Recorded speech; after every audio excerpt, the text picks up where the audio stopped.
And you mentioned this very thing, that they were the intelligence community was going to use this election to split America and make us, it was like by design. So, and we all, I mean, me personally, I thought it was going to happen more around the actual November election. Well, me too, but we didn't really know, right? And a lot of the simulations that came after that initial stuff at the end of 2019, like the Transition Integrity Project being one example, started talking about not just the election, but sort of as this whole period, these, what they call the Transition Integrity Project, called a dark 11 weeks between Election Day and Inauguration Day, right? And so, what do you know? There's an event in that very period, and we're told that there's also going to be, at least now, an event on Inauguration Day.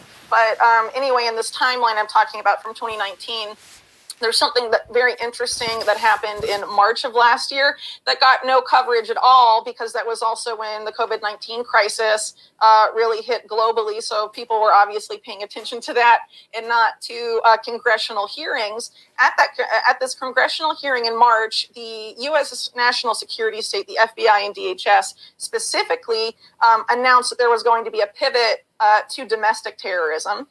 And the FBI, Joint Terrorism Task Force, and other parts of the FBI that have been involved in the entrapment of Muslim Americans and the creation of these fake terror plots that they then go and foil, at the last minute, and then they use it to justify the increase of their budgets and things like that. I'm sure your viewers probably know that to an extent. Mm-hmm. They said that they were going to pivot their focus from Muslim Americans to people, white Americans on sort of the far right fringe, or what have you, in an attempt to basically prevent, use the same tactics where basically they create what they call individualized threat assessment profiles, or threat profiles of people that they suspect are going to commit some sort of event, and then they go and they harass them, they harass their families, they harass their contacts.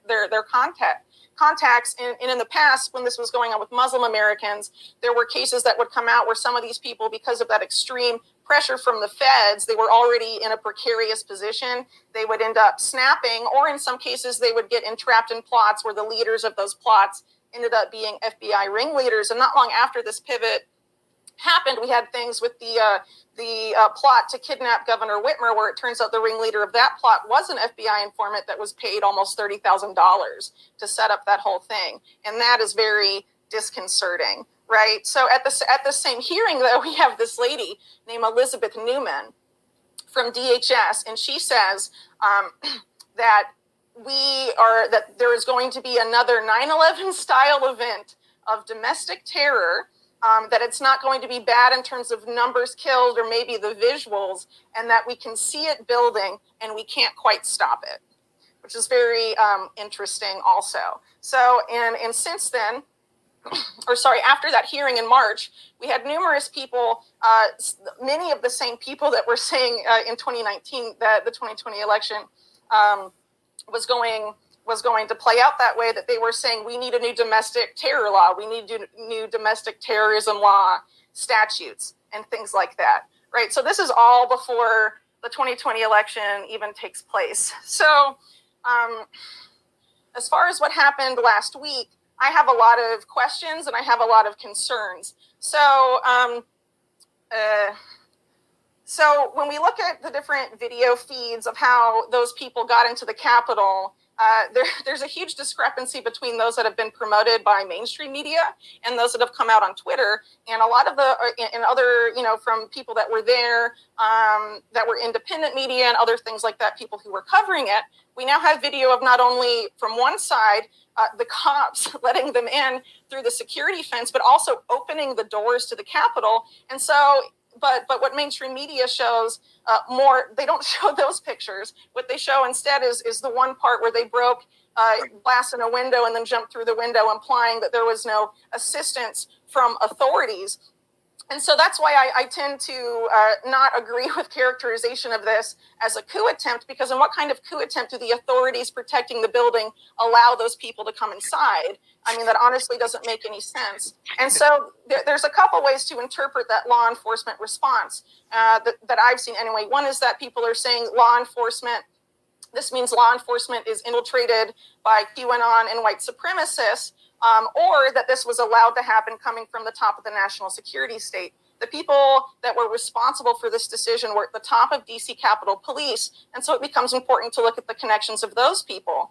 And so the top guy at the DC, the head of DC Capitol Police, doesn't really have affiliations that I've seen anyway with Trumpers or QAnon or white supremacist groups. Instead, he used to work for a company called Nobliss, and the chairman of the board is the former head of DHS, Michael Chertoff, who was also part of the Transition Integrity Project, and one of the key people talking about this election chaos scenario, and a major beneficiary if there is a war on domestic terror launched, as well as former heads of different U.S. intelligence agencies, of which there is now 18, because Space Force was just added to the intelligence community.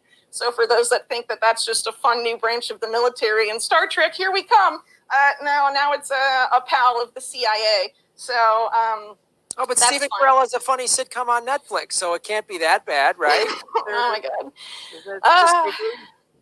I mean, yeah, pretty surreal, right? But yeah. I tend to think that this isn't an issue necessarily. So yeah, there is an issue in many parts around the country where there are cops that are definitely sympathetic to these far-right elements. But we also have to keep in mind a lot of these far-right groups for a long time have been infiltrated also by the U.S. government, by the FBI. And, they announced essentially publicly at this congressional hearing that they were going to use this to manufacture consent for this war on domestic terror. And what we see now in the wake of this event last Wednesday are attempts to manufacture consent for that war on domestic terror, focusing specifically on manufacturing consent for that among the left in the United States, specifically wanting progressives and leftists to sign on and cheer this on, when what's key here is that we consider the history of the national security state. When they get these powers, who do they target? Do they go after the right, or do they go after the left and environmental activists and progressives and social movements and things like that? I encourage you to look at the history of what these people do when they get that type of power.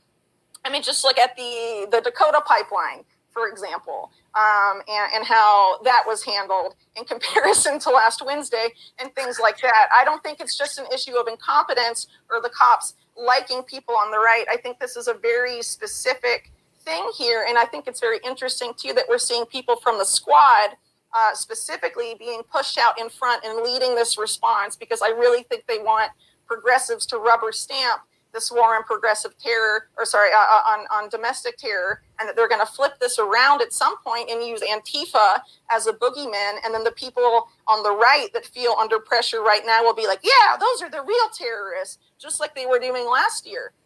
And I think it's notable, too, we have to keep in mind that this war on domestic terror, the foundations for it, have been set up by both parties. And if you look at the executive orders that Trump put out last year, using the BLM protest as justification, that executive order is now being used to charge people that were at the Capitol for sentences much greater than they would have normally received. And that was supposed to be to protect these monuments and other stuff like that, which at the end of the day mean that if progressives want to get together and do a sit-in, for example, of a federally owned building, or they want to do anything really on federal property, the justification being, the narrative being set up now after Wednesday and the type of laws they want to pass can essentially criminalize that activity.